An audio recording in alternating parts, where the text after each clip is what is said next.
इस बार तो इतनी बिजली हमने इस्तेमाल ही नहीं की जितना कि बिल हमें आ चुका है।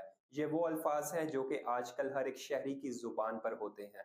आजकल अगर हम बात करें तो हर एक शहरी की कोशिश होती है कि वो अपना बिल किसी ना किसी तरीके से कम करवा लें, क्योंकि वो इतना बिल अदा करने की कैपेसिटी ही नहीं रखते। आज बात करेंगे उन फैक्टर्स की, उन रीजंस की जिनकी बुनियाद पर एक शख्स डिपार्टमेंट में जाकर अपना बिल चैलेंज कर सकता है, अपना बिल कम करवा सकता है, ये कहते हुए कि इतनी बिजली तो इसने इस्तेमाल ही नहीं की जितना कि उसको बिल डाला गया है, इतने यूनिट्स इस्तेमाल नहीं किए जितना कि उसको बिल आ चुका है। इस वीडियो के बाद मैं और मेरी टीम अलग से एक वीडियो लेकर आएंगे जिसमें बात करेंगे कि अगर डिपार्टमेंट आपकी बात नहीं सुनता, आपका बिल दुरुस्त नहीं करता या फिर आपका बिल कम नहीं करता, ये बात जानते हुए भी कि आपने इतनी बिजली इस्तेमाल नहीं की जितना कि आपको यूनिट्स डाले गए हैं, तो फिर इस सूरत में आप अदालत से कैसे रजू कर सकते हैं, आप अदालत से कौन कौन सा रिलीफ क्लेम कर सकते हैं, आपको अदालत कौन कौन सा रिलीफ दे सकती है, आप अपना बिल कम कैसे करवा सकते हैं। अगर आपको इस बात का अंदेशा है कि आपका मीटर उतार लिया जाएगा तो आप स्टे ऑर्डर कैसे ले सकते हैं। इसके अलावा आपका अगर मीटर उतार लिया गया है तो आप अदालत के जरिए उस मीटर को रिस्टोर कैसे करवा सकते हैं। अगर आप मुझे YouTube पर देख रहे हैं तो मेरे चैनल को सब्सक्राइब कर लीजिए, अगर अदर सोशल मीडिया प्लेटफॉर्म पर देख रहे हैं तो फॉलो ज़रूर कर लीजिए ताकि मेरी आने वाली वीडियो आप लोगों को मिल जाए और आप उस वीडियो को देखने के बाद अपने लिए अपने मसाइल को हल कर सकें। अब बात करेंगे उन वजूहात की जिनकी बुनियाद पर आप अपने बिल को चैलेंज कर सकते हैं। बिल ज़्यादा आ चुका है तो आप उसको कम करवा सकते हैं।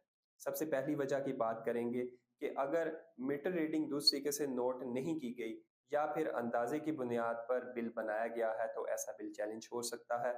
मीटर रीडिंग आपकी मीटर पर कुछ और है और आपके बिल पर कुछ और है, तो ऐसे बिल भी चैलेंज किए जा सकते हैं।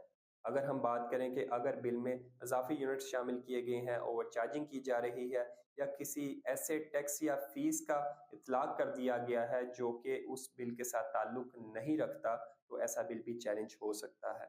अगर आपका मीटर खराब हो चुका है और सही यूनिट्स नहीं दिखा रहा या फिर डेड मीटर होने की वजह से आपका बिल अंदाजे की बुनियाद पर बेचा जा रहा है, तो आप ऐसे बिल को भी चैलेंज कर सकते हैं।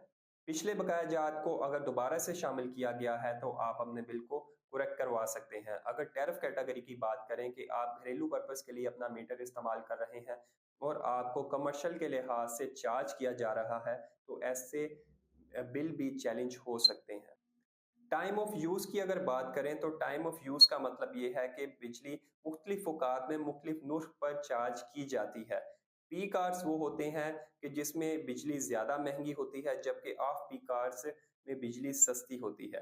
अगर आपका मीटर या बिलिंग सिस्टम इन औकात के हिसाब से दुरुस्त चार्ज ना कर रहा हो तो बिल ज़्यादा आ सकता है। अगर ऑफ पीक आवर्स की बजाय यूनिट्स पीक आवर्स के रेट पर चार्ज हो जाएं या फिर आपके मीटर का वक्त खराब हो और सही वक्त के मुताबिक यूनिट्स रिकॉर्ड ना करे, तो ऐसी सूरत में भी आप डिपार्टमेंट में जाकर एप्लीकेशन दे सकते हैं और अपने बिल को चैलेंज कर सकते हैं। आमतौर पर एक बिल महीने के हिसाब से आता है। अगर मीटर रीडर मीटर की रीडिंग टाइम पर नोट नहीं करता या सिस्टम में कोई ताहीर होती है तो इसकी वजह से यूनिट्स ज्यादा हो जाते हैं और ज्यादा यूनिट्स पर स्लैब रेट लागू हो जाते हैं, जिस पर बिल महंगा हो जाता है। मिसाल के तौर पर 200 यूनिट का बिल कुछ और होता है, जबकि 300 यूनिट पर ज्यादा रेट लागू होते हैं। 2 महीनों का बिल अगर एक साथ आ जाए तो इसकी वजह से आप ज्यादा स्लैब रेट पर चले जाते हैं और आपको ज्यादा बिल आता है। इस मसले के हल के लिए आप डिपार्टमेंट में दरखास्त दे सकते हैं। अगर डिपार्टमेंट आपकी बात नहीं सुनता तो आप अदालत से रिज्यू कर सकते हैं। हमारी आने वाली वीडियो इसी टॉपिक पे होगी कि आप अदालत से कैसे रिज्यू कर सकते हैं और अदालत आपको कौन कौन से रिलीफ दे सकती है।